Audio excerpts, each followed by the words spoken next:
naa lijjanti am naa moyen la lijjantee dama toog di dóoraate man laa taxaw dama jàpp ni suñuy dóor dañu dóor iblis parce que man dama xam sama noonu suñu noonu ñun mooy iblis ak ay pexeem ak ay nitam man ñii laa nekk di xeex dama jàpp ni yow da nga bokk si xam ne may tardel ba di instant yi à me détourner de l'essentiel de mon combat. Mon combat n'est pas destiné ak jullit ñi donc du ma xeex jullit ñi xeexuma waa tarixa xeexuma ñu baax ñi ma ne ibaadu yi sax xeexuma leen chiite yu fi nekk xeexuma leen ma ne animiste yu fi nekk sax ne gëmuñu yàlla sax man bokkuñ sama xeexuma leen man képp kuy xeex diine lay xeex ak képp ki xam ne mu ngi xeex jàngale mag ñi man ñii laa nekkal en croisade et tu es en train de me divertir donc vraiment loolu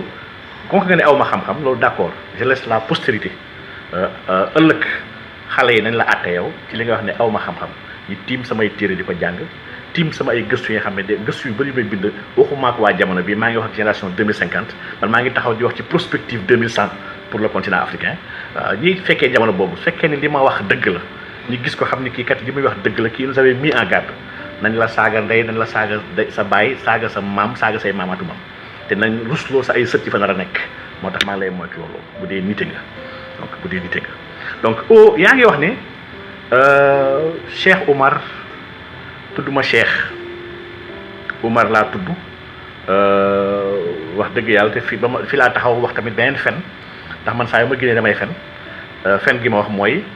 lu mu tëdd sax dafa am ñu am ay néegu xaalis ci état bi mais lii bu fekkee ne da nga koy weddi sax mooy da nga ma jàpp ay ree lii c'est connu même sur le pouvoir de Wade ñi àndoon ak Wade ñu bëri ba ñuy xeex Côte d'Ivoire ba tas cliché yi wala ba xaalis bi ñu naan c'est des vrais billets ak ce qu'on appelle des billets noirs ñi ko sàccoon ñëpp ñi ko yoroon te àndoon ak Wade ak fait des milliardaires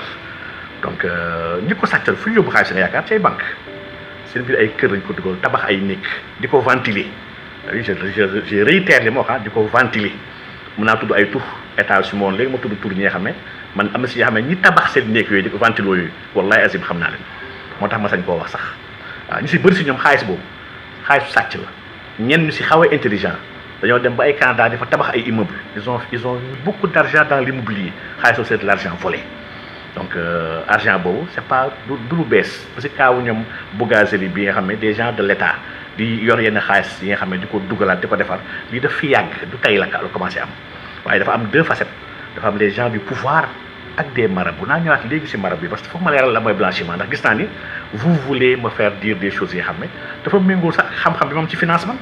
donc et man njortu ma ni damaa jàngantu dama xam ne damaa jàng donc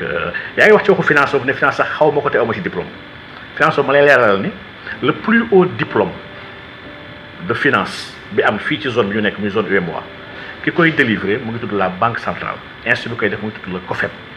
concours mooy lay organiser chaque année ouvert à toutes les 8 administrations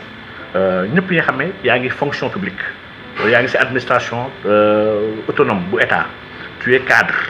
tu es titulaire d'un bac plus 4 au minimum maanaam benn maîtrise et tu as moins de 40 ans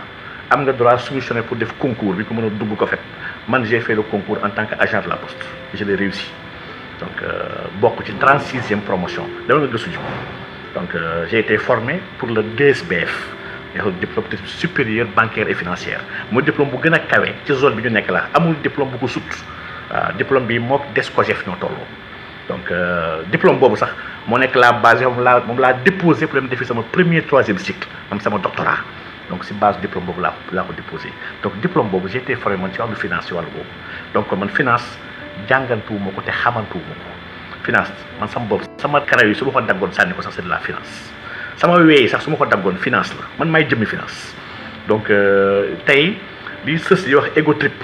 kon lii mooy ego trip lii moom tey da ngeen may jéggal li ñuy wax ego trip tuuti parce que lii tey peut-être jikko rappeur bi mooy génn tey donc lii dafa war a leer donc cheikh bi nag li wax tu as c'est la seule chose de vrai dans tout ce que tu as dit sama nom à l'état civil Oumar la loolu c'est vrai cheikh bi dafa ma dabiji te fi ma dabijee mooy tarixa bi ñuy wax tarixa Seydi Ahmed Tidiane donc tarixa bi nga xam ne fenati nga encore ne aw ma sëriñ ne bokk ma si benn tarixa damay woote taalibe waaye nekkuma ko wax dëgg yàlla da ngay fen nag man tarixa ma bokk dafa leer man tarixa Sidi Ahmed Tidiane laa bokk sama bunt Cheikhu Tidiane mooy Baye Niass nafaana allahu bihi amin tarixa boobu nag dañ ma si cheexal nag loolu c'est une réalité waxuma sax muxaddam waxuma sax waxu taqdim yu bëri dama ne ay ijaazaat laa si tarixa bi bi si njëkk maanaam autorité bu gën a kawe si tarixa bi fii Sénégal muy Chérif Abdel Moutalib ak Tijani bu nekk fii ci Pikine moom ma njëkk jox ijaaza donc rawat na bëgguma turoon nag ñeneen ñëpp ñi nga xam ne jox nañ ma ijaaza waaw jot nañ ijaaza ba jot ijaazu Cheikhu Tidiane ci boppam donc pour dire que rek sëriñ bi nit ki soo xamul waroo am malaise pour ne man xaw ma bul inventé donc bul inventé bul wax tamit pour discréditer maanaam pour tuutil nit saa yoo waxee te fekk objectif wala da nga wax pour toroxal nit yow yaa ciy mujjee am torox tànge waaw donc dem la koy moytu li jëm a wax pour toroxal nit ku la ëpp maqaam mënoo ko toroxal ku la gën mënoo ko toroxal yow maa la gën ci côté yëpp waaw yow sama karaw sax sama destu karaw sax moo la gën donc bu dee ci askan maa la gën donc man sama deret yonent bi sallallahu alayhi wasallam mooy dox ci man samay maam man ay maamu kilifa la am boo demee galo ya samay maam li fa suul donc samay maam yi doon jihaad doon xeex ci sabilillah ba dee ci xare man dama am ay maamu jihadiste xam nga man su ma taxee fii kon di xeex ak di xuloo nga war a xam ne man xeex war na ma waaw man yonent bi sallallahu alayhi wasallam sama maam la donc man fii ku fi wootee maam su ma la gënul maam yow gënuma maam moo xam tarixa boo ma ci bokk ñeewu ma kenn te faawuma maamu kenn lii moom ku ma dégg ma wax sax nga xam ne assurance ma am man j'ai pas de complexe devant maamu qui que ce soit man jaamuma maamu ay nit donc ku fiy jaamu maam nag yow la engagé donc man faalewu ma ay maam donc kon aujourd'hui comprendre ni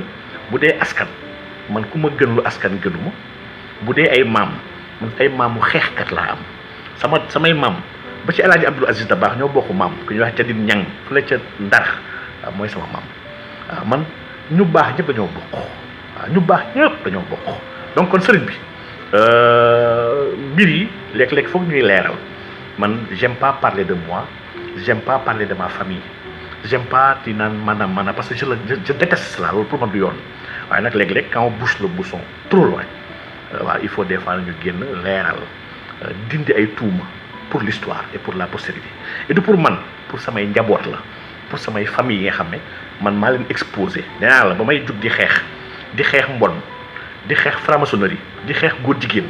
di xeex homme politique yi damaa pees sama bopp pour xool ndax attan naa ko ma xool sama famille ne am na ñi nga xam ne bëgg nañu xeex waaye ñu ngi amee yaay bi nga xam ne yaay bu doy waar la am yaayu ngeen baal ma si kàddu bi yaayu caga wala yaay bi nga xam ne jaar yu ñaaw la am mu bañ ko tuddal démbam mu mujjee lem toog man loolu daluma alhamdulilah sama yaayu noobu la ku jub la ku ñëpp jox cër la ci àdduna bi yëpp nag laa wax sama baay kazalika sama baay wàllu yàlla muxaddam bu mag la woon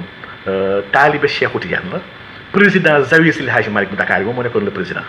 donc amoon ay alaakaat yu màgg yi nga xam ne kii moom wax dëgg yàlla suñuy wax mbaax kenn ñemewu ko xool di ko wax leneen samay frère ak samay sœur aw ma si sàcc aw ma si jaaykatu drogue aw ma ci raykatu nit aw ma si ay ëmbal ak man c'est que sama famille dafa set wecc moo tax ma sañ a génn di wax lu ma neex ndax aw ma fragilité familiale bi nga xam ne moom may tënk man sa bopp aw ma fragilité man du ma sàcc jaayu ma drogue truandewu ma lépp li nga xam ne waga jaanewu ma lépp luy mbon li nga xam ne nit ki yaa ngi traîner ay casserole j'en ai pas de casserole moo tax je dis ce que je veux quand je le veux et comme je le veux donc Bara bàyyil fen di ma ci boole mën nga connaître say fen ak ñeneen nag man loolu ça me dérange pas je suis pas là pour régler sa ay fen ndax su fekkee ne tu es habitué maanaam tu job sur le fen mais yow fen mooy sa liggéey donc bu dee fen ngay liggéeyee nag man mënu ma la ko tere waaye nag bul ma associé à say fen ndax man man liggéeyu ma fen man noble la ma wax la entre nous entre guillemets man sama première kër pour dire que man du ma baadoo la ko yow man sama premier kër maa ngi ko am à 15 ans la am sama premier kër bi nga xam ne maa ko moom donc pour dire que man du ma baadoo la du ma ko torox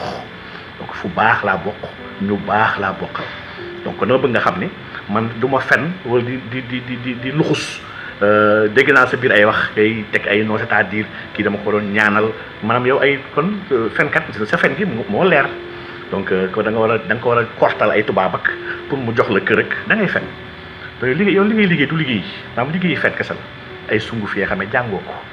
ay jaaroo mooy fen yi gars yi xewal rek jamono bi say morom yow say morom man dama jàpp ni état bu irresponsable la ñu am moo tax genre yu mel ni yow di proférer di proliférer dans ce pays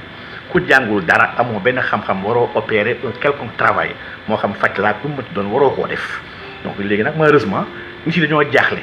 état bi démissionné ba tax des énergumènes de Trump mën a émerger dans ce pays bu ñu nekkoon dans un pays sérieux Barr n'aurait pas émergé personne n'aurait connu ndax su ne nit la science nit la connaissance maanaam du compétence du dara maanaam yow moom vraiment gisuma waaw Vanessa tu as raison capital ji nga jamono bi tappale gi njabar gi ay taalibe bàyyi la maanaam ñaseen yi ak ay murit moom sa classe ak yooyu ñoom ñoo fi taxaw jéem a taxaw di ñoddi ay xam-xam yoo xam ne amuñu ko naxaate ay defarkatu jaaroo ay defarkatu sunguf ak yëpp dañuy fen da ngeen di fen jàngu leen ko da ngeen di nax nit yi kese vous da ngeen di liggéey ci jaaxle doomu aadama yi waaw ci jaaxle doomu aadama yi ngeen liggéey te loolu c'est grave bon kon cheikh bi kon nit yaa ma ko tuddee di ma ko woowee ndax tarixa bi ma nekk def naa si mu néew 25 ans waaw cheikh nag mooy màgget rek mooy kuy yàgg si dara ñun suñu tarixa dañoo baaxoo nit ki turam bu ñu ko joxee lijaasa maanaam suñu ko takk diime ñu koy woowee cheikh donc cheikh donc kon macha allah kon di nga mbir mi il faut pas essayer des fois de toucher quelqu'un bi xam ne dafay mu ngi toog ci nelaw ay nelawam waxu la dara donc kon baara bàyyil fen léegi nag venons-en au blanchiment d'argent mais lan mooy blanchiment d'argent d'abord ndax gis naa coow yu bëri ngi wax ñi nga xam ne gis naa sax benn waaye ndeysaan un certain ñaa neen daf may tontu moom tamit nee na professeur Jouve la nee na dafay tontu man mi nga xam ne financier la li ma wax ne techniquement li may wax man waxuma dëgg ci blanchiment c'est pas la première fois jéem na ma njëkk a wax ci waxu ba may wax ni collaborateur maanaam sëriñ yi fii ñëpp ils sont dans la collaboration ci la maintien itam bokk na si li ñu ma gars yi mere dama ne sëriñ yëpp fii Sénégal c'est dans la collaboration ñëpp laa sauf kenn wala ñaar muy Cheikh Oumar Fouti j'avais dit que il n'avait pas résisté tubaab bi moo résisté woon ci moom loolu laa waxoon ñu dagg ko di ma jéem a vaar jéem a mooy seen ñu fi fen nag tappale yooyu rek mais man loolu ça me dérange pas fen leen tant que vous pouvez fen leen comme vous voulez fen leen après di ma jiiñ fenkat waaw lii moom c'est le comble lii mooy aaxiru zaman mais bu ñu demee ba ñi nga xam ne ñoom ñooy wane fen yi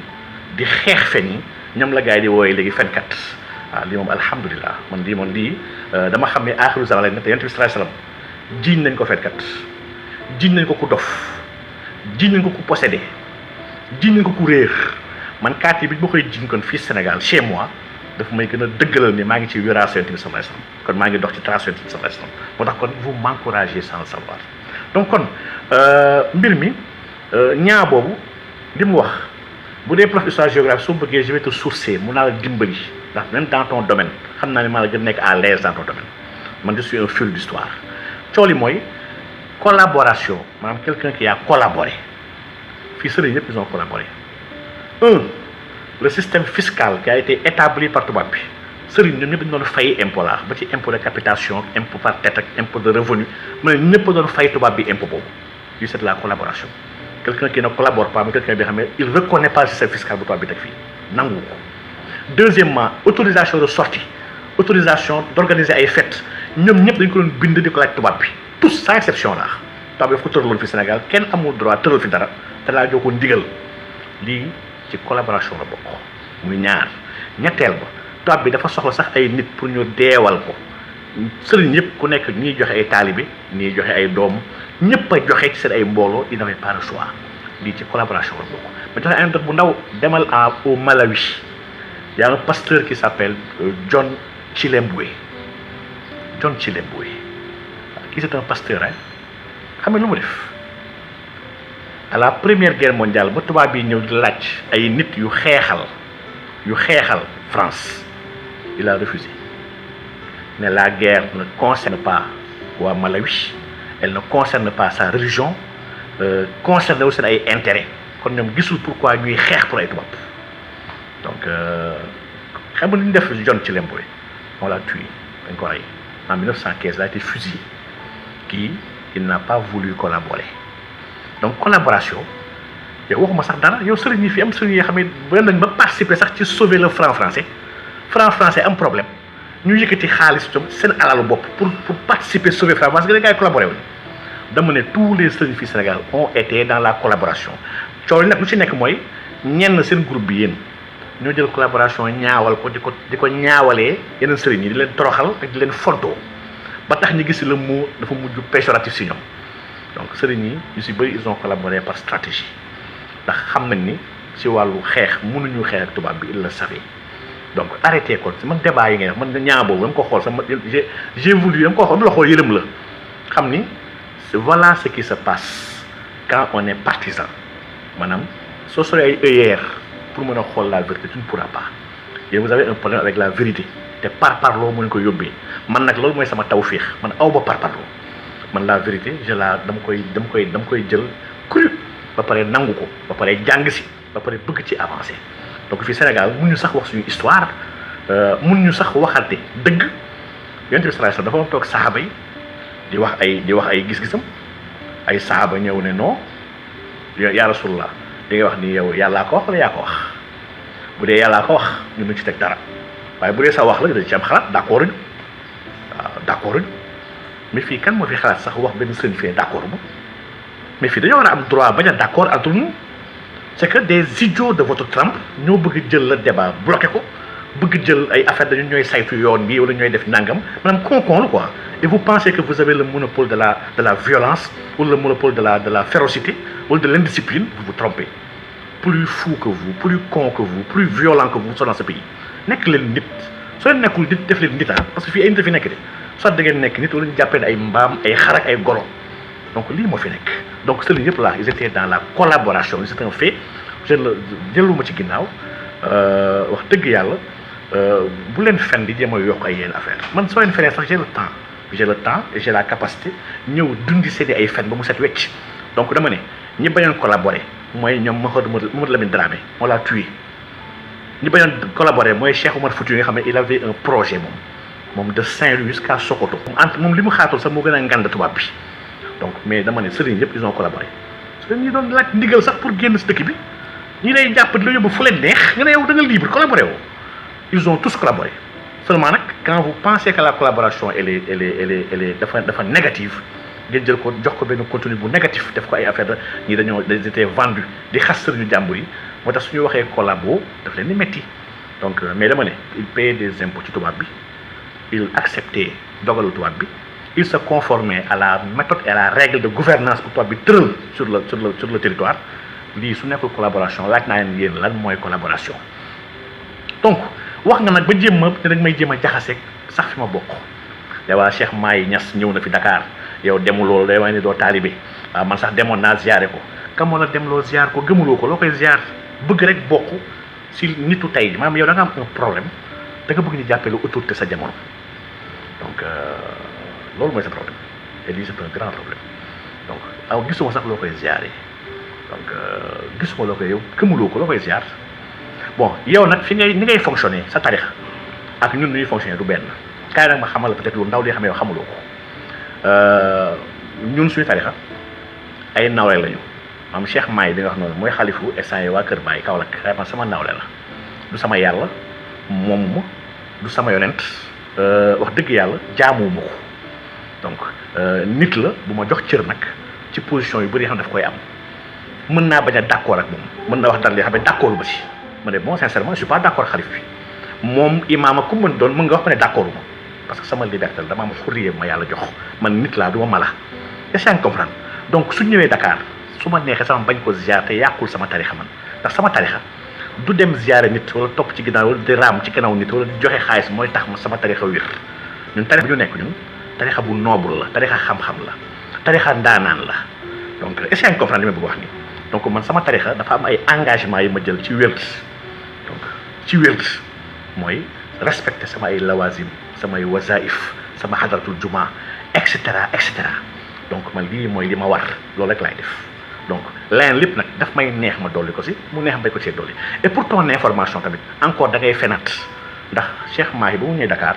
bokk naa si njëkk dem seeti ko donc bokk naa si njëkk dem seeti ko ak Cheikh El Hadj Ndiaye Sane yàlla na ko yàlla gën a dëgëral mu ngi fii ville di muxaddamu Cheikhul Khayri donc dem toog ak moom waxtaan ak moom dem ziar ko nuyu ko béggee ko ndax dafa ñëw Dakar su Dakar ñu la fi fekk ma jàpp ni rafet na aw ma dara lu may def ma dem ziare ko te je l'ai fait donc je pouvais tam ne pas le faire et du wàññi dara sama biir tarixa ndax ñun dama ne ñun bokkuñoo ñeneen ñi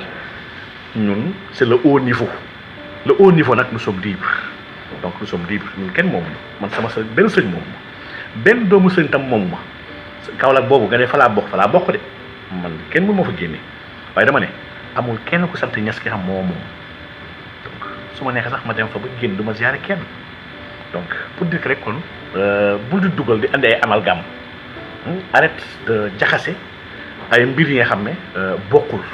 donc li nga gaa yaa ngi nii indien yi xam nga lii nii mooy seen méthode mooy ut seen ay faux compte ñëw fekk ay plateforme di saaga di xaste dañoo weesu loolu donc loolu noonu man je pouvais le faire am naa leen ëpp soppe am naa ay soppe yoo xam ne bu leen créer kenn ku nekk benn compte ubbi sama benn groupe WhatsApp ñu coordonner ensemble naka la ñuy wax wallahi azim j'ai les moyens de faire plus grave sax que ce que vous faites actuellement mais j'ai pas opté pour ça encore une fois vous n'êtes pas mes ennemis parce que man samay ennemis mooy ñuy xeex diine bi ñuy xeex dëgg man ñii lay xeexal xeexuma ak yéen moo tax yi ngeen def nii da ngeen nax seen bopp mbir mi ndax may jox benn parenthèse bu ndaw dama dégg benn énergumène bi nga xam ne il s'appelle docteur Khadim Bousso kii moom dafay yàq boppam ci mën a fen waaw kii moom fenkat la bi nga xam ne man fenkat bu ma yéem a ngi noonu wax dëgg yàlla il rapporte des faits boole ci ay fen ak benn dëgër fitam bi nga xam ne wax dëgg yàlla dafa maa yéem nu mu ko xool sax te kii nag vraiment kii ndaaraan la ma fàttali di Khadim Bousso boobu docteur Khadim Bousso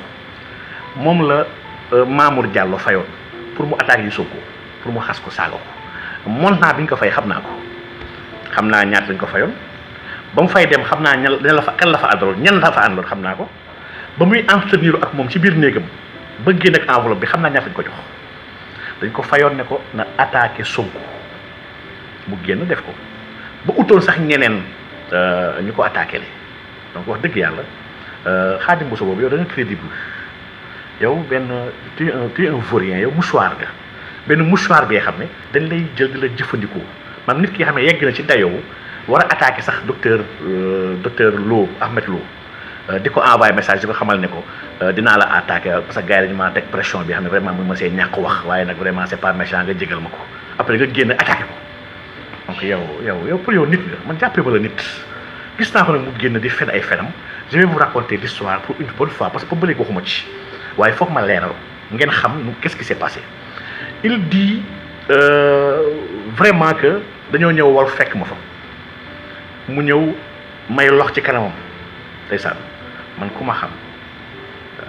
xam laa bu dee da nga ne lox xam naa ñu la dégg te xam ma sax dañ doon ree man mosuma éprouver la peur ci kanamu mbindeef boo xamoon fi ma jaar yëpp en matière d'art martial et d'art de combat di xam naka laa dekkee une machine bi nga xam ne mën a rayate mais je vais vous expliquer l'histoire dañoo toog def émission ak Pape Maguette Walf Grand Place comme chaque mercredi ak ñoom Aliou Sow li wax ni c'est devant des gens qui étaient là mooy ko témoigner ñu pare émission bi ñu ñëw ne ma Diagne prof kaay ñu gis la dañ la soxla dañ ma ko waxee saa si laa xam ne y a quelque chose qui ne va pas ma jug topp la ñu dem ci benn studio ci kaw ñoom Cheikh Tidiane Ndiaye moom mooy responsable technique bi DJ yu mu ngi fa woon ñu tëdd sax Aliou Sow Walf ñoo defandoo émission bi ak Pape Maguette ñu ñëw ci benn bureau toog ñu ne ma dafa am ay nit yu nekk fii ci bunt bi yaa ngi tax a ñëw benn oto gaare benn 4x4 ils sont 4 personnes ma ne bon mu ne waaw ma ne ma léegi may ñu réglé ko balaa ngay génn ma ne ok ma toog fi ma toog wax dëgg yàlla nag je ne veux pas de problème man nit laa bi xam bëgg ma problème waaye problème bu waree am nag man du ma daw problème de ñu toog après Khadim Bousso bi ñëw ak benn mbàkke la ñaar ñoo ànd mu ñëw yéeg mu ñëw mel ni ku bëgg a waxtaan genre médiation dafa ñëw gaa yaa ko woo parce que dafa coloré waa kër gi la dafa xam waa Walf nangam vraiment il avait bien parlé genre ndax ñu def benn vidéo pour jéggalu ne ko man jéggalu parce que damaa tooñul bay jéggalu wax nañ daal et y avait pas de discourtoisie y avait pas de xasante y avait pas de yuuxuwante l'autre gars mbàkke bi sax dina ma non vraiment ñu dañ lay déglu waaye yaa ngi yàqal sa bopp ci communauté bi ndax murit yi ñoom su la meree ñëpp lay bàyyi man sama biir xel man wax dëgg yàlla ma ne ndokk man xuloo maag murit yi xuloo maag benn kër diine nii benn kër tarixa wax dëgg yàlla waaye nag ku ma bëgg meree wala ku ma bëgg bàyyi c'est ton problème saraxuma kenn ku mu jàpp ma soxlawuma kenn ma soxlawu kenn li may xeex nii xeexuma ko pour xaalis xeexuma ko pour am ci quoi que ce soit aucun projet waslu ak lillahi fi sabilillah ndax xam ni damaa bokk Sénégal te dama am devoir ci Sénégal kese moo tax donc buñ ko waxee coow dafa gën a bëri waa Walf Siom ñoo woo waa lu sax waa jëppal pour ñëw régler problème mu devanture bi man personnellement te Pape Maguette mu ngi fii mën na ma déglu mën na ko seede bés boobu j'étais armé 12 coups laa yoroon lu leer laay la xam leen ne dama woo sax un ami qui est policier monsieur Faye mu may dégloom tamit il est à la police centrale adjudant la kii sama xarit la sama doomu ndey la ñoo màggandoo ñu defandoo lépp dama ko woo ne ko nag fii am na ay perturbateurs yu nekk ci buntu Walf maa ngi tax a ñëw Walf nag dafa dul sama kër nii ñuy def ñoo ko tayaatoo ndax su ma bëggoon dëgg-dëgg dañoo doon ñëw sama kër fekk ma fa waaye comme que ñëw ñu sama kër ñëw fekk ma fii nga xam ne liggéeyewu ma fi dama fi ñëw dafi intervenir une fois par semaine ñii dama ragal ni médiation lañu bëgg rek maanaam ni buzz lañu bëgg pour gars yi filmer leen man nag d'ici maximum 30 minutes j'ai des choses à faire dinaa génn te wallahi azim képp ku ma jege à 1 mètre parce que alxuraan dinaa ko rey ma ne ko nag ji nga seen concombre bi ñuy def nii dama ragal ni mun na am ci man mii lay jeexee ndax ñun ñëpp lay reyandoo nii laa ko waxee wallahi azim mu ne ma noonu mayam ma ñëw nekkul woon këram nekkul woon bureau këram la nekkoon këram la jóge directement ñëw Walf ànd ak frère am donc bas ñu ànd ñëw toog mu expliqué ma non may ma mu génn def wax ay waxam ñoom maam moo la fa nekkoon après jël seen oto dem ñibbi ils étaient juste venus pour wane ne genre ñun ñoo fi nekkal yoon bi man je les comprends daal après moom si mu may noo bàyyi ñu ànd da bëgguma la bàyyi nga dem ko mën naa ñibbisal mën noo kaay ñu àndandoo mu ànd ak man ba sama kër nii la demee donc quand je vois Khadim Bousso taxaw ci télé naan waaw Bousso dafa doon lox dafa tiit maa si tax ba gars yi daluñ ci kawam au contraire dama jàpp ni tu dois te remercier war nga remercier sa bopp ndax bés boobu wallahi azim il valait y avoir au moins 8 morts te foofu su fa amee dina ñaaw sama der dina ñaaw sama nettali ci buntu Walf wax dëgg yàlla image boobu rek man laa doon xalaat moom muy peser sama kaw waaye bu doon sama buntu kër la woon vraiment waxatuñ ko bu yàgg kiil naa ñoom ñëpp bu yàgg nee naa leen yoruma kese ay arme zahir laa yor ay arme baatin laa yor ay arme man sama bopp arme laa donc man ragaluma li may wax te ragaluma mbindeef donc soo nekkee di fen pour te donner raison man xam naa ko la yónni docteur Khadim Bousso xam naa ko moo yónni génnal sottee waxal si Cheikh Omar Diagne je sais xam naa ko moo la yónni même lay conseil kese yow borom xam-xam nga jàng nga tu es docteur en théologie yow war la utiliser ci leneen lu may si ñàkk fayda yi donc yow war nga dépasser lii donc yow moom fen da nga fen sa àdduna bi yëpp fen a tax mënoo am yaram waaw mais je te comprends wax nga nag ba dugal ci ne man dama bëgg su ma bëggee ñu waxtaan di werante ci xam-xam lan nga amal yoonu murit yàbbil Sëriñ Touba man seexuma Sëriñ Touba saxuma yoonu murit man nee la yoon laa nekk ñeew ma seen yoon dara tarixa cheikh ma bu dee mbooloo maa leen ëpp mbooloo bu dee xam-xam ëpp leen ñu xam-xam bu dee bind ñu bind laax ñu lu ñu bind benn tarixa bind ko ci kaw suuf ñu tarix tijaan man mënuma bañ yoonu murit bañ ko la may yokk donc débat xam-xam yow maak yow la ñu war a débat man damay sa morom ci xam-xam bay débat ak yow waaw du ma sa morom donc xam nga tamit ay tuuti léegi laa fi gis ñu commencé tëpp yaakaar ne ay séq lañ bëgg tëb ak cëppi donc soo bëggee débat ci xam-xam demal débat rek Moussa Camara moom il a des questions pour vous demal ngeen répondre ay questions am te nga bàyyi ma man wootewu ma débat soxloo ma débat man je parle de situation ay faits de société yi nga xam ne dafa laal Sénégal et dans mon analyse man que ça soit kilifa diine kilifa politique kilifa business kilifa art dama ne je suis impartial dans mon analyse fi ma bokk sax laa fi ma bokk wax dëgg yàlla bu ñu jàddalee yoon damay génn wax ko donc man ragaluma li may wax man dëgg moo tax may wax donc kon ay hadiya fusillé wu ma ko te tamit si fenkat yi nga bokk yaa ngi naan ay man maa wax ni ñoom sëñ Mountakha nangam sëñ Mountakha xaalis muy yor waxuma sëñ Mountakha day blanchir xaalis waxuma dañuy jox sëñ Mountakha pour moom entente kan moo ñeme taxaw xool sëñ Mountakha ne ko dama lay jox nangam nga denc si nangam après delloo ma nangam mais yéen tamit yéen nekk leen nit waaye te ngeen bàyyi docteur lu seen xel bi ngeen di fooy ngeen war a bàyyi vraiment nekkal nit yaa ngi wax nag bay wax naan damay xeexlu nekk sama sama bëgg ñu dóor ma su ma dóoree ma mën a am visa dem bitim réew yow tu es con wala tu es idiot wala tu es les deux à la fois donc man ma bàyyi ay poste bitim réew man ni proposé ma ay poste ba ci Gambie bi proposé ma poste en Gambie proposé ma poste en Suisse yëpp pour ma dem jàngali ma bañ ne man deew ma sama dëkk laa bëgg servir nga may xooxu ay soo bëggee jàng da nga bëgg dem ñu dóor la kan moom ma ñemee xool mag góor yàlla bu toll daf may dóor loolu laa gars yi ñuy dóor leen filmer est-ce que xool ma bu baax yow non c'est pas sérieux donc bàyyi leen fenn pour di am légitimité xam nga tamit yoon bi ak yoon yëpp nag dafa am dafa am ay nit yi nga xam ne ils existent bii moo tax ngeen exister ay gens man maay défendre yoon bi man maay dal ci képp kii xam ne nanga man maay dal ci kawam maanaam seen yi ngeen def nii dañ ko war a bàyyi yoon bi soxlawul loolu yoon xam nga lu mu soxla xam-xam sëriñ Touba moom ak sëriñ yi xam nga suñu nekkoon ci sunna Yonent bi sallallahu alayhi wasallam nekkoon ak ci fonk alquran donc ku ko bëgg liggéeyal da nga koy liggéeyal ci wet googu ci sunna ak ci alquran ku ko bëgg liggéeyal da ngay delloo diine ca booy xam nga la mooy mission l'islam dañoo wàcc mission l'islam jamono bi Sénégal l'islam mission moo nekkoon jël doomu aadama def ko nit def ko nit la bëggoon def doomu aadama lii mooy mission islam defaat doomu aadama nit muy benn ñaar l'islam dafa jugoon pour dindi tout ce qui est rapport de féodalité ak de contrôle bu ay nit di exercer ci ay yeneen nit islam dafa jugoon pour dindi loolu donc islam dafa ñëw pour jébbal doomu aadama boromam subhanahu wa ta'ala yàlla ges la ko bëgg jébbal ñett islam dafa ñëw pour construire un monde beaucoup plus équitable juste un monde bi nga xam ne yàlla moo ko war a àtte maanaam ñett yi lii mooy mission islam ku bëgg liggéeyal diine bëgg liggéeyal suñu mag yu baax yi man dama jàpp si ñett yi nga war a liggéey te aujourd'hui ñett yi nag Sénégal fii ñu bëri fii naxante fi nekk rek waaye ñett yi moom ñëpp xam nañ ni sëriñ yu bëri fii ñooy xeex ñett yi bëgguñu nit yi nekkaat nit leen bëgg def ay dof ak ay mbaam leen jëfandikoo kuy taxaw leen jéem a yee sax ci def la ennemi bëgg la abattre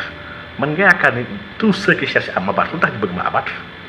pourquoi ñu bëgg ma discréditer coûte que coûte bëgg ñëpp jëpp ma ñëpp bañ ma pour yow la moo ko waral c'est parce que li may wax c'est ay bombe la c'est très dangereux donc c'est très dangereux li may wax ndax dama nekk di yee doomu aadama yi suñu xam dëgg-dëgg kan mooy seen borom tarixa taxul ñu moom ni tarixa c'est juste une voie c'est surrogatoire lii sunna la maanaam lii c'est pas une obligation sax nekk si tarixa am sëriñ du force nit ki mën na ñàkk sëriñ bu pare ku baax la donc débat bi ñu bëgg dugal Sénégal si quelques tarixa 4 tarixa kese moo dul débat ci alamul islamia alamul islamia ay milliers tarixa ñoo am ci monde bi te les gens loolu dérangé wu leen waaw donc vraiment man dama respecté El Hadj Malick Serigne Touba Cheikh Ibrahima Niass ñëpp dama leen jox cër waaye nag damay yeete moo tax ma dangereux li nag si Abbas Sall moo ko wax nafanallahu bi amin yàlla na yàlla yokk ko leer kon wax naan man du ma waaraatekat de man yeetekat laa ñëw ñu pour waar doomu aadama pour gars yi waaru man ñëw ma pour waar dama ñëw pour yee leen ñu xam li ñu nekk lan la tarixa dama ne cet esclavage là bu ñu nekk dox wax cette servitude là bu ñu bëgg a créer amul si tarixa amul léegi sax des fois benn photo teg benn waay benn xale bu ndaw toog ci kaw benn chaise ñëpp nekk si suuf lii bokkul ci islam bokkul dafay bokkul c'est que ñun ñuy dund fii lii nguur la wala mbiru ceddo yi la gaa yi jël booleal ko ci biir mbir yi waaye bokku ci et lii ku taxaw ne noonu lii moom vraiment warul demee nii te gars yi da ngaa bañ sëñ bi loolu mooy argument bi da ngaa bañ sëñ bi da ngay xeex yoon bi naka la nit mën a bañee sëñ bi di benn fierté internationale sëñ bi di fierté wax ma sax pour lu jur nit ku ñuul sax sëñ Tuubaa fierté la ci yow en terme de production en terme de li mu bind mais ku nekk war ko xool jariñoo ko kontaan naw xam kii yoon bu ñu teg mooy yoonu xam-xam yoonu gëstu yoonu goreel jaam nga taxawee ay kii dafa bañ sëñ bi rek dafa bañ yoon bi laa siy bañ yoon bi dafa maa yéem amul yoon bu may yéem Sénégal wax naa leen ko sànq naa leen sànq man fi ma bokk sax yéemuñu ma muy waa kër Baye Niass naa leen chaque fois dama koy wax ay nit ma leen jënga taalibe Baye dama xam muxaddam bi xam mu ngi tudd comment dirais-je Cheikh Tahirou Bouchi mu ngi Nigéria moom kese il a 20 millions talibé kii moo population Sénégal te loolu yéemu ma te jaaxaluma ay mbooloo yéen la jaaxal man jaaxaluma man mbooloo gi ma bokk tarixa bi ma bokk nous sommes plus d'1 milliard. 1 milliard jullit ñi suñu ne jullit yi ils sont 1 milliard 800 millions la majorité des musulmans ci àdduna bi ay tijaan lañu ay taalibe Cheikh lañu donc ñoo fépp ci àdduna bi man loolu balballu ma ci parce que man mbooloo jaaxaluma qualité yéemewul au contraire dama mer ci sax nu muy demee tarixa tijaan bi nu muy demee dama ci mer man ndax lu bëri lu ciy am waru cee am tarixa tijaan fonctionné woon noonu dama ci gis ay pratiques yu bees yu gars yi def yoo xam ne bokku ci ay pratique ay xale yoo xam ne ñu toog léegi nekk si tarixa bi am fi ay jikko yoo xam ne lu jikko tijaan waaw toog di bañ a julli di n'importe quoi di fecc ak di n'importe quoi dëgg yàlla taalibe Cheikh xamuñu ko ci loolu donc man sax fi ma bokk dama fay aalu di clash di mettitlu ngeen may wax waxi dof lu ay c'est-à-dire c'est que seen mots yooyu ngeen yor pour jéem a xuuxal nit yi ça ne fonctionne pas avec moi pour la simple et bonne raison que bañuma Serigne Touba bañuma yoonu murit waaye sama xalaat dama koy wax n'est-ce pas donc xaamay dindi waale gars yi waaw suñu gaal il faut sortir du live live ma pour ñëpp de encore une fois nag sama xalaat laay wax di andi ay éléments d'éclaircissement ku mu neexul tam da ngay génn ci live bi bon léegi revenons léegi ci blanchiment bi nga xam ne man mooy le sujet sax bu gën a important j'ai parlé de blanchiment et les gens semblent faire le malin comme si dañoo yéemu blanchiment mooy lan mooy xaalis bi nga xam ne jaarul yoon ni ñu ko amee àndul ci yoon maanaam jaarul ci yoon c'est élément la activité la bi nga xam ne activité bu illicite la ni jël ko après jéem ko andi ci biir circuit économique formel bi lii la ñuy wax blanchiment d'argent lii nag Sénégal fii fi mu gën a yembee mooy dans les zones où il y a pas d'État zone yooyu aujourd'hui fii Ziguinchor la dafa fa amoon conflit Touba la Touba Mbacké bi nga xam ne foofu ñu si bëri dafa am zone yu bëri xam ne nañ foofu sax yenn service yu état yi du fa dugg moo xam douane la moo xam police la kenn du fa dugg donc zone yi yëpp dafay proliférer ay activités illicites yi nga xam ne activités yooyu état bi laa xam na ko ñëpp xam nañ ko jamono bii rek weesu daaw xaw ma affaire u Fares le cas Fares là avec 4 milliards yooyu la gendarmerie fekk ci biir boutique bi ñu koy compter argent bi nga xam ne kii ne bokkul ci benn comptabilité li ñoom Cheikh Yérim Seck dafa na si benn waxtaan sax ñoom même na Ndour Faye si télé bi fii Fares ba ko gars yi jàpp ba fa la dem après fa la dem fii faussaires yu bëri sax ku ñu mën ci jàpp fan la gars yi njëkk daw pour mën a rëcc ay police ak ay gendarmerie c'est à Touba am nañ foofu police dañ fa fekk donc li suñ ko waxee waxuñu murit yi waxuñu tarixa murit waxuñu xalif bi li ñuy wax mooy yaa benn permission yaa benn tappale bi nga xam ne mu ngi am te tappale boobu ñu ngi koy def sous le couvert de région parce que tamit pour mu mën a am à Touba wala à Ziguinchor il faut que des personnes puissent porter ñooñu leen làq nit ki suñ ko làqul du fa ñeme dugg léegi nag comme que wax dafa bëri man j'avais parlé de médicaments le trafic de médicaments je suis pas le premier à le dire maître Babou xam mel ngeen teglu ko di nga xam moom li mu wax il est plus radical que moi. Il faut camper le débat. maître Babou mooy wax waaw il est mouride hein. Touba contre la volonté de son fondateur Cheikh Al Khadim qui voulait faire de cette cité une cité bénie où on adoue Dieu. Touba est devenu un lieu de tous les trafics. Touba est quand même la sainte. C'est la sainte. Il a voulu faire la sainte. Mais nous vivons une réalité à Touba. Touba est le milieu où tous les trafics se font. Commençons par les trafics de véhicules, les rimes. Commençons par le trafic de chanvre indien. Il nous arrive au tribunal d'avoir des procès pour lesquels des saisies sont faits camions de chanvre indien. Touba, tout le monde le sait, les malfrats de tous bords, de tous acabits, viennent se réfugier à Touba. Mais aussi, Touba, hélas, est le milieu où les faux médicaments foisonnent. Tenez-vous bien, il y a 700 dépôts de faux médicaments à Touba contre tout simplement 40 officines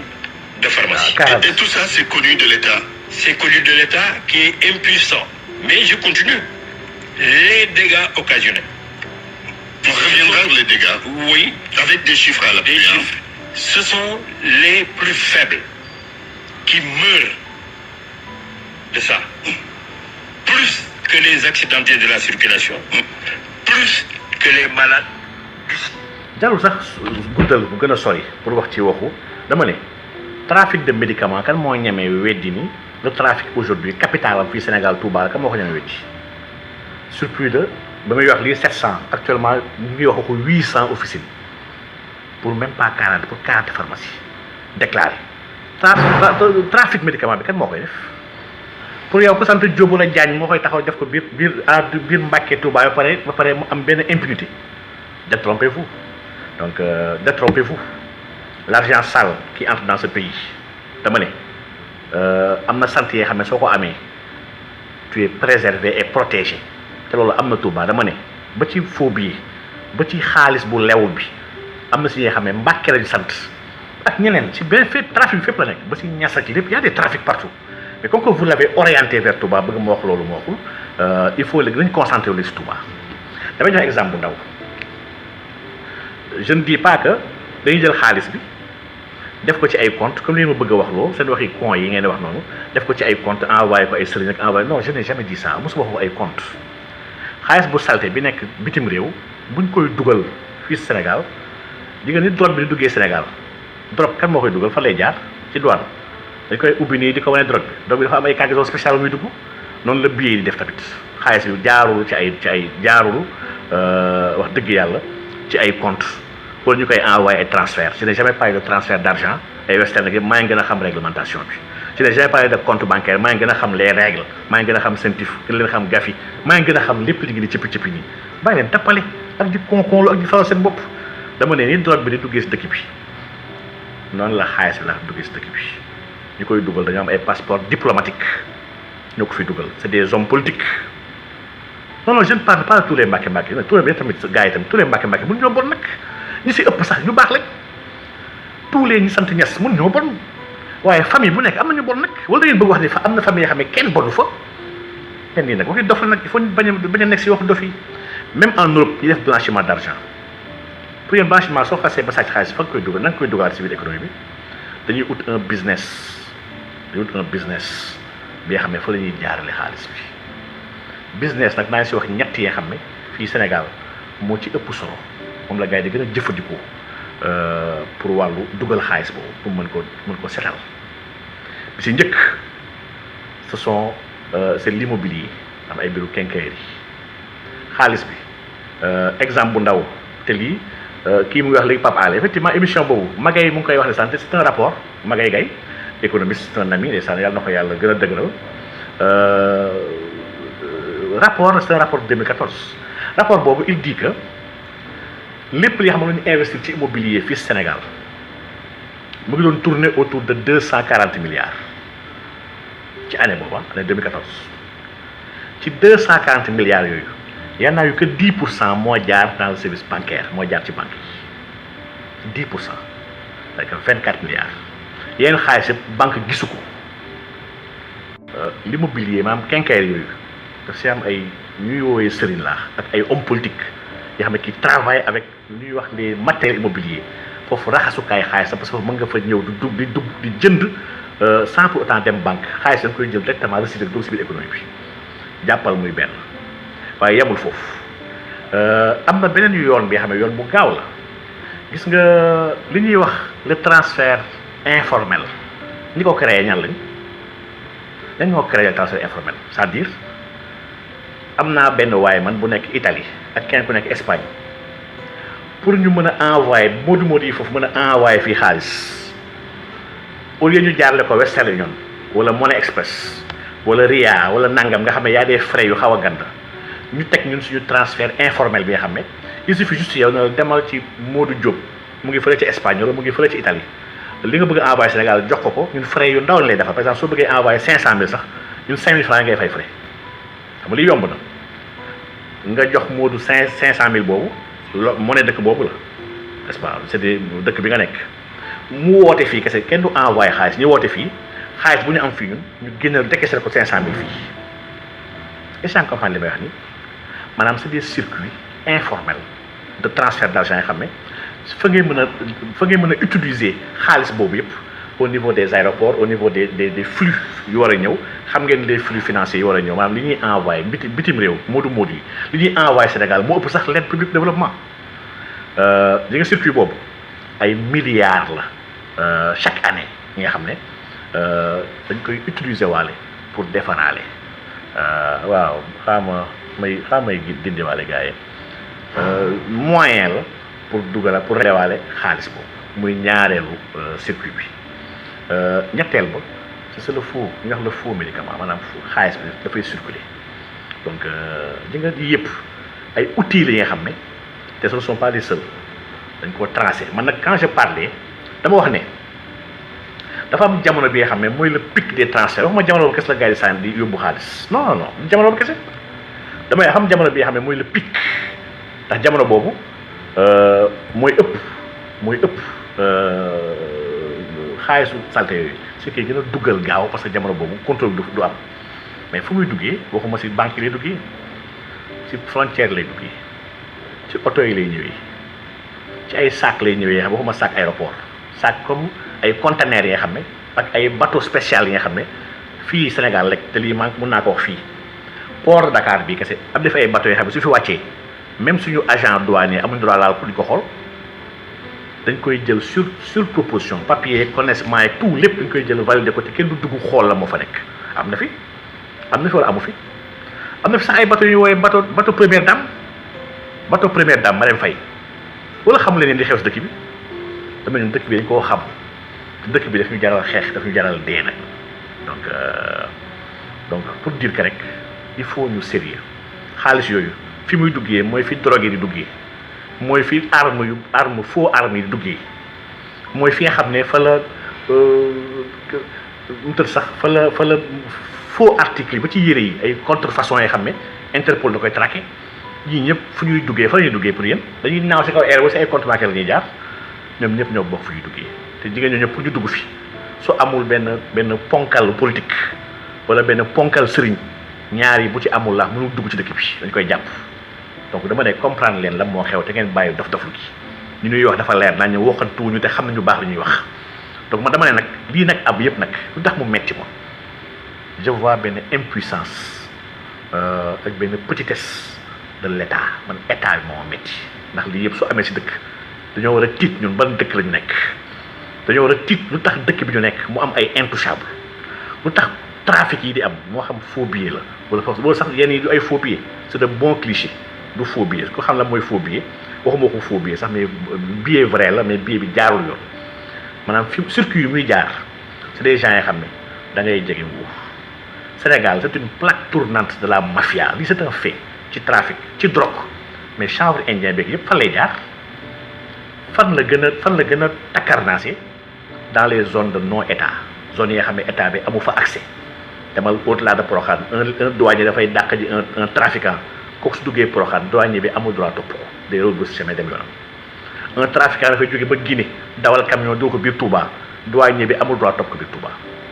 Touba ak Ziguinchor ba nga xam ne daf si am ay zones yoo xam ne ñoo jàpp ne dafa am ay mine wala dafa amul paix wala amul nangam zone yu yëpp zone la yoo xam ne état bëriwu fa état du fa présent bu baax mënu contrôler trafiquants yi foofu la ñu nekk laa wax te nag waxuma ne sëriñ ñooy trafiquants yi non mais dama ne partout nag am na si ñenn ñu am sant sëriñ am na sax ñi nga xam ne am nañ taalibe dafa wax sama vidéo yi passé am na ci xam ne taalibe mais fenkat la sàcc la ki may wax man dama état woo ne ma ka ngay waxal ndax man kii kooku noonu ki ko dund dama koo xam man lii ital la xewee ñooñu dañoo dem rencontré ko hôtel ñëw fekk sawaay toog te sawaay sëriñ la fii Sénégal bu ñëpp xam boo am taalibe donc pour dire que c'est un passeur loolu la ñuy wax un mulet mooy ki xam ne dafay dugal mbir dafay dugal donc fii lépp a ngi fiy dugg si nga Sénégal lépp a ngi fiy dugg te ñu koy dugal ku amul gàllaaj gu dëgër amoo ku la ngemb amoo passeport diplomatique nekkoo laalaaki bu mën a ànd ak état mu ne mënoo fi dugal dara lu ñuy tere dañu waxante dëgg ñu ko fiy dugal yëpp ñoom la ba ci fii revendeur yu ndaw yi c'est des hauts placés ay kilifa ci biir ay corps yi booy xam ay gendarmerie laak ay police ak ñoom ñoo fiy jox ay petit dealers leen di jaayal leen versé dama ne man dëkk naa Sacré-Cœur 3 Liberté 6 zone extension rue CM David Diop foofu moo nekk fa laa màggee dama ne ji nga ñooñ noonu am na si benn waa ju nekkoon foofu ci kaw di jaay ay yamba nga pour ñu jàpp ko waa commissariat Wakaam ñoo def foofu descente pour jàpp ko ndax waa jëppal mu ñu koon jàpp deviner lu tax waa jëppal mu ñu koo jàpp dafa woon versé jëppal jamono boobu laa dafa woon versé jëppal chaque semaine bu versé kenn du fef descente kenn du ko jàpp donc kon coow yi mooy ñun quand on parle de yenn faits yi nous sommes pas ci wàllu jàmm ci xas ay nit di saaga ay nit ak non ñu nekkuñ ci loolu man nekkuma ci waxuma ci yoon yi mais man je suis en train di laal leen lu xóot li nga xam ne suñu sécurité ñun ñëpp ak suñu sécurité ay doom mais daf si am solo dañ ko war a bàyyi xel ak état bi position bu mu am nga xam ne tëddul njaaxanaay état bi xam ne dafa far dafa am ñu mu faral am ñi nga xam ne wax dëgg yàlla kii de moom ndeysaan kii góor jigéen la Fall Mbawor yow góor jigéen nga yow donc pour dire que il y a des intouchables dans ce pays l'état est trop faible xam mu demee ba douane su dàqajee kenn mu dugg Touba kooku def accident reyoo ko moom en quoi la douane est responsable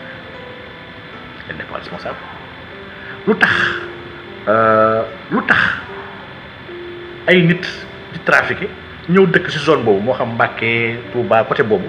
def seen trafic en toute légitimité xam ne daal la ci fekk voiture volée yi kan mooy jàpp oto foofu côté zone boobu quand je parlais de voiture volée ñaan non damay ciblé voiture volée kan moo koy jàpp fële à Touba dama laaj policiers yi jàpp ay voiture ndax ñu laaj ay kayit dafa am kayit foofu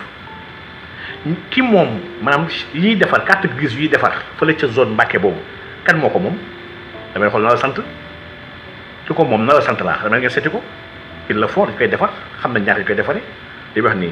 man j'ai des amis sax à la douane et à la police xam nañ ñaata ñu koy defaree xam nañ ñoo ko moom mais ils sont impuissants mënu leen laal lii lan moo ko waral lii man indexé wu ma waxuma xalif bi waxuma kilifa yi waxuma sëriñ yu baax yi ndax sëriñ yu baax yi ñu ngi fa ñu ngi def liggéey bu baax ñu ngi yar taalibe di leen jàngal man je parle pas des imams des sëriñ waxuma ñoom ñëpp mais daf si am ñenn ñi xam ne mais dañoo bokk ci famille bi rek sant dañoo am sant bi kenn mënul kuy wax famille bi kenn mënul ci génne te ils sont de connivence avec de grands trafiquants yi xam ne ñoom ñooy seen complice quelqu'un nag qui est complice nag ñoom ñaar yem waaw quelqu'un qui est complice ñoom ñaar ñoo yem donc ay invitation yu mel nii ñëpp xam nañu ko waaye man wax ma lu bees waaye wax leen ma lu bees yi xam ne xaw ma donc dama ne Dakar est une plaque tournante de la mafia moo xam trafic drogue la moo xam objet volé la moo xam blanchiment d'argent la Dakar zone Diourbel boobu zone Mbacké Touba Casamance si ginnaaw Ziguinchor ak Sénégal oriental bi benn partie bi nga xam ne dafa jege la frontière ndax foofu le trafic de l'or ak lépp mais ñu ko fay def te ay non sénégalais ñoo ko fay defi ci dama ne lii yëpp mu ngi am fii laa Sénégal te lii amul rapport ak ay xalif généraux amul rapport ak tarixa ay nit la mais nit yooyu dañuy mbubboo ay tarixa ba kenn mu leen laal et que loolu nag état bu si jugul jéem ko régler mais ça nous expose ñun ñëpp nous sommes en danger donc lii wax dëgg yàlla du question de xeex ay tarixa vraiment du quoi que ce soit kon wàcc leen te ngeen nekk nit armes yeeg fan yee weesu fii ci port yaa ngeen fàtte bateau bi ñu jàpp ne dafa amoon lu ëpp 3 milliards en munitions dama yaa ci question laaj dañoo jàpp un bateau bu ñëw man agent bi tax ñu jàpp ko xam naa ko ñu jàpp bateau bi parce que bateau dafa suspect woon ñu gëstu soog laaj papier imposé ñu def visite bi ñu ñëwee def visite ci bateau bi fii à Dakar on a trouvé valeur de 3 milliards en munitions de guerre c'était avant la campagne lii moom du ma dugg sax ci débat lan moo ci ne mais coono yi mooy fan la mujjee borom bateau bi dafa daw maanaam mën nga gis bateau bu ñëw dugg ci port ñëw gaare fa fay ay droit ñu ko war ko contrôler ba ñu contrôler ko ba pare ñu bëgg wax ne la xamuñu kan moom bateau bi kan moom marchandise bu mu andi xamuñu ko parce que simplement jàpp nañu ko bu ñu ko jàpp loolu du mujjee foofu donc yéen dafa am ñoo xam ne nag gars yi ubbi seen xel yi te xam li xew donc xam li xew am na solo trop donc ñu ngi siy nag tudd di jéggalu donc mais nag xam leen ni dëkk bi y a une mafia politico-religieuse qui est là une mafia affairo-intellectuelle tam qui est là ces faux intellectuels là yi may andil ay contradiction c'est-à-dire c'est que bu leen ma fontoo man du ma yéene ay naafeq ngeen vous analysez quand ça vous arrange pas ngeen ne tekk noppi bu ñu jëlee ay suuf dagg ko may ko sëriñ ngeen ne tekk noppi mel ni ku gisul bu ñu ko daggee jox ko ay àndandoo président ngeen taxaw commencé mbel di yuuxu nan da ngeen di alerter vous êtes de faux alerteurs ay naafeq ngeen ni que soo mënul alerter ci lépp waxandoo ci lépp mais kon nañ noppandoo ci lépp man lii mooy sama philosophie bu ma demee ba war a am sens interdit li nga xam ne waruma ko dénoncer ci dëkk bi soobaa ko naa bàyyi wax toog jàpp sama ñàpp nañ dëggu te bàyyi tappale képp ku nekk ci fi tappale yi nekkoo ci yoonu sëriñ yi tarixa boo mën ci bokk ni la war a démasquer te loolu au contraire sax ku bokk ci tarixa bi moo ko war a wax pour mettre à l'aise tout le monde donc macha allah donc maa ngi jégalu ñëpp waaye donc li ma doon wax ma foog naa mat na li ma doon tontu naa ko del xam naan wa in uttum ut naa bu ñu andiwaatee bu ñu delluwaatee bu ñu ci delluwaatee ñu tam ñu delluwaat ci donc macha allah l'essentiel mooy ñu xam ne ñun taxawaay bi ñuy am mooy taxawaay bi ñuy yàgg di am mooy taxawaay bi ñuy mës di am dañoo bëgg dëkk bi te yàlla rek tax ba dañoo fiir ci diine bi ak si turu bi bokk nag si tarixa yi respecté sëriñ yi respecté waale kenn ku dul sëriñ yi waaw donc man ñu dul sëriñ yi sax may respecté ñëpp lu ñu respecté si biir dëkk bi waaye dëkk bi nañ ko waxtaanee pendant qu'il est encore temps képp ku xaw a xam dara di xool di ràññee wallahi azim bu xoolee dëkk bi war naa tiit fi dëkk bi war a jëm donc ñun nag foofu lañ taxaw ci fan yi di ñëw na ci ñëwaat incha allah ci mbir yi question yi mais question yan question la sax man gisuma question yi Saliou j'ai pas vu les questions hein donc question xaw ma yan question ngay wax de mais foog naa li ma amoon solo c'était pas une réponse sëñ Baara ci boobu sax mais par rapport ak ñi ko yónni wala boog ñi muy jéem a neexawal leen dinaa attaquer Cheikh Oumar Cheikh Oumar du yembar loolu il fallait que ma leeral ko bu baax a baax ñu comprendre ko xam ne ñun xeex bu ñuy xeex ci dëgg bu waroon dal suñu kaw famille sax wala mu dal sama kaw bopp ba wala sama kaw njaboot wallahi azim maa koy njëkk dóor sama kaw waaw ñun foofu lañ taxaw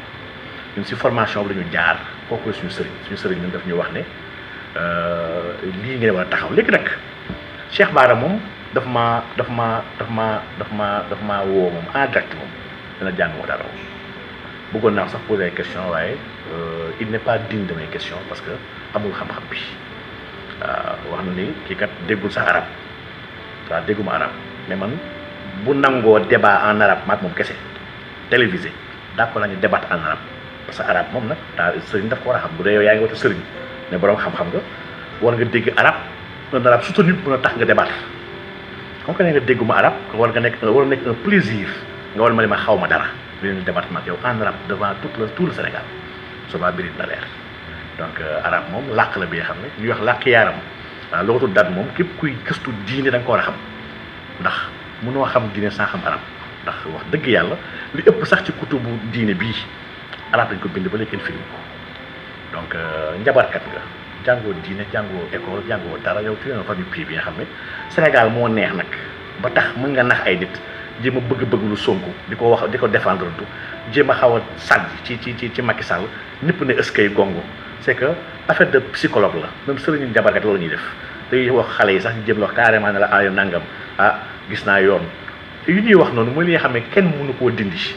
yow gis naa noonu de am na ki nga xam ne daf la soxoree waaye dina baax waaye nangam ak nangam donc macha allah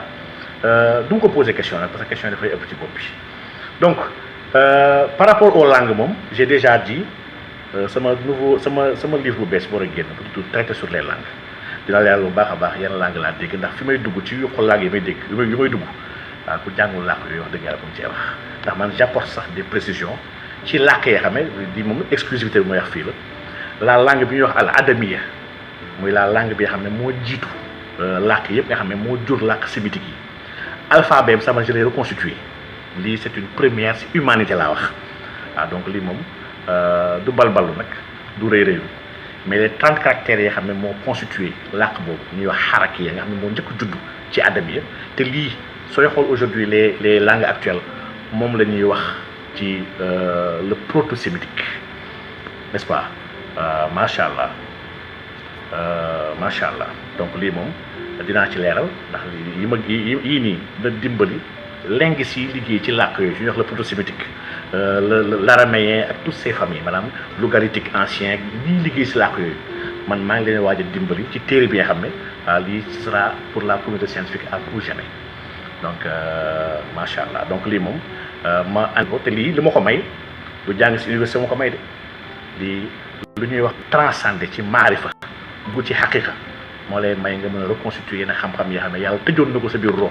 te mën nga ko ubbi bu dee yegg nga ci yegguwaay bi ñun nag damañ ba yegg ci yegguwaay ba donc macha allah donc en dehors de ça nag xanaa li may tàggatoo donc muy li nga xam ne jar na bàyyi xel nag ndax loolu mooy suñu credo te loolu comme que Cheikh Bara yow jàng bu baax a baax te am nga xam-xam loolu moom xam naa ni ump la yooyu xam nga ko yow muy im een anili mu ne azmili lii moom mooy suñu taxawaay ñu fi leen taxaw mu ne vexé et melezi mi maani lii mooy suñu deuxième principe bi nga xam ne duñ ko wàcc ñetteel bi mu ne veimloo achav azma tey di nga ñetti principe yi moo animé sama ay live moo animé sama engagement moo animé samay xeex ñetti principe yi boo ko comprendre bu dee yow jàngalee langue sémitique rek di nga xam la laa wax li ma wax ni du arabe rek waaw je ne parle pas arabe donc macha allah di daal moo nekkoon tey taxaw seetlu bi nga xam ne mënu moon ñàkk xool le groupe des vauriens la nga xam ne am na si ñenn ñi nga xam ne tontu mooy sax ñoom classe ñoom mbaam boobu Mbaye Guèye Sylla la tontu ma ko gis mooy pertinence bu jëm ko tam je l'ai même pas écouté waaw gis naa mu def vidéo mu def ay photo moom mbaam la bi nga xam ne il veut exister waaw ci jéem a wax ci yoon bi donc je le comprends il me gêne pas donc man ni su ma xasee ba xam mbaam wala xar nga wala lan nga déjà étiqueté naa la et puis j'évolue tu me gêne pas mu nga saaga mu nga xas mu nga def lépp ça me gêne pas donc macha allah donc Bara du ma moroom du ma moroomu baayam du ma moroomu baayu baayam donc na ma génnee ci ay fenam